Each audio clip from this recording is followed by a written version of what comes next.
Thank you very much, Dr. Tian Chai, Dr. Kasim, to the students and faculty who are here, citizens of Thailand, my fellow Americans.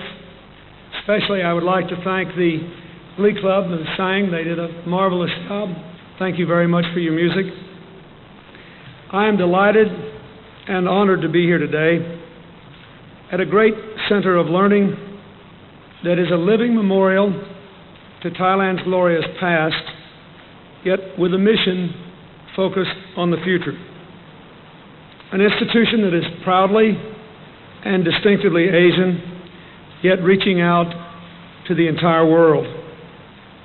And in the faces of the young people who are in this audience, we all see the shining promise of tomorrow. I thank you for giving me the opportunity to speak here today about the future the United States, Thailand, and the entire Asia-Pacific region will share in the 21st century. 3 years ago, I took my first trip overseas as president to Japan and Korea. Now, shortly after my re-election, again my first trip is to Asia, to Australia, the Philippines, and Thailand. In Australia, at APEC, in my meetings with the leaders of China, South Korea, Japan, and your own nation, I have reaffirmed America's commitment to the Asia-Pacific region. That commitment is stronger than ever, for in the 21st century, America's future cannot be secure if Asia's future is in doubt. I've wanted to visit Thailand for quite some time now, but I am especially glad to be able to join you in this historic year as we celebrate the life and work of His Majesty the King. The close ties between our two nations go back to 1833, when America signed a treaty of amity and commerce with the Kingdom of Siam. Those early bonds of friendship endured the test of time, anchored by our security alliance, strengthened through our comradeship in Korea and Vietnam, kept sharp and ready through Cobra Gold, the largest exercise involving United States forces anywhere in Asia. Our nations are partners in prosperity as well. We enjoyed some $18 billion in two-way trade last year alone. We forged important agreements in civil aviation, the protection of intellectual property, and the tax treaty I was honored to witness just a few moments ago here in Bangkok today. More than ever, our people are also joined by ties of culture and community. My country has been strengthened by the contributions of literally tens of thousands of Americans of Thai descent. And from Southern California to Houston to New York, our culture has been greatly enriched by the graceful temples, the ancient traditions, the exotic flavors of Thailand, which now have a home in the United States. Consider just how much the world has changed since President Johnson spoke here at Jula 30 years ago. The Cold War is over. ASEAN, born in the throes of the Vietnam War, last year welcomed Vietnam as its newest member. Thailand has become an economic powerhouse. A wave of democracy has swept the earth in recent years, from Hungary to Haiti, to South Africa, to Cambodia, to Mongolia. More than half the world's people now live under governments of their own choosing for the first time in all of human history.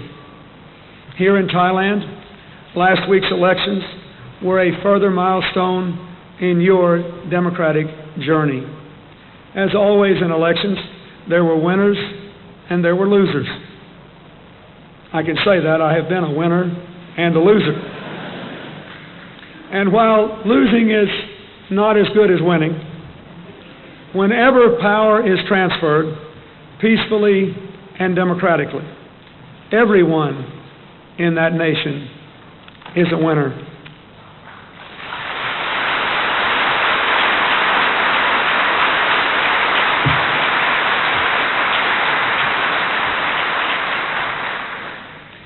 The United States is proud to have supported democracy's march across Asia. We do not seek to impose our vision of the world or any particular form of government on others, but we do believe that freedom and justice are the birthright of humankind. The citizens of Thailand, Japan, Hong Kong, South Korea, the Philippines, Thailand, Taiwan show us that accountable government and the rule of law can thrive in an Asian climate. The people of Cambodia and Mongolia prove that change is possible in difficult circumstances. The brave reformers in Burma, led by Aung San Suu Kyi, remind us that these desires know no boundaries. Their aspirations are universal because they are fundamentally human. Every nation of the Asia Pacific must preserve the best of its traditions while pursuing the benefits of progress.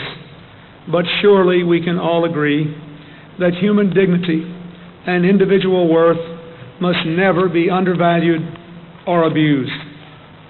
The United States will continue to stand with those who stand for freedom in Asia and beyond. But let us not be blind to the fact that as barriers crumble and borders blur and progress spreads quickly, so too can trouble spread quickly in this new world. We have only to look at the spread of environmental degradation, HIV and AIDS, weapons of mass destruction, terrorism, drug trafficking, the rise of organized crime. These forces of destruction defy traditional defenses, just as traditional barriers can no longer keep out ideas, information, and truths. No nation is immune to the forces of destruction, and none can defeat these threats alone. Therefore, we must work together. The United States is working with Thailand to ease the toll that economic growth has taken on your environment. Recently, you became the first developing nation to ban the production and import of refrigerators with ozone-destroying CFCs, and I thank you for that. We are also working with Thailand to help stop the terrible AIDS epidemic, now spreading faster in Asia than in any other region of the world. Again, Thailand stands on the very front lines, setting a strong example in promoting AIDS prevention. The United States Agency for International Development helped to launch the Thai Women of Tomorrow project to assist young women in finding better prospects than the prostitution that puts their lives at risk. The First Lady visited that project day before yesterday when she traveled to Chiang Rai to see the project started by faculty members at Chiang Mai University. Of course, this is important to try to turn these young women and their families away from destructive life habits. But as the First Lady has said all over the world, it is not enough to protect women and girls from those who would exploit them.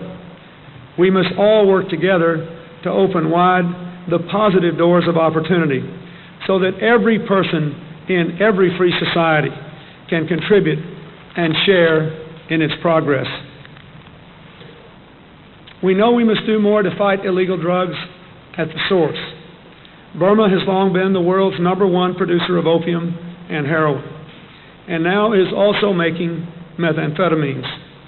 The role of drugs in Burma's economic and political life, and the regime's refusal to honor its own pledge to move to multi-party democracy, are really two sides of the same coin, for both represent the absence of the rule of law.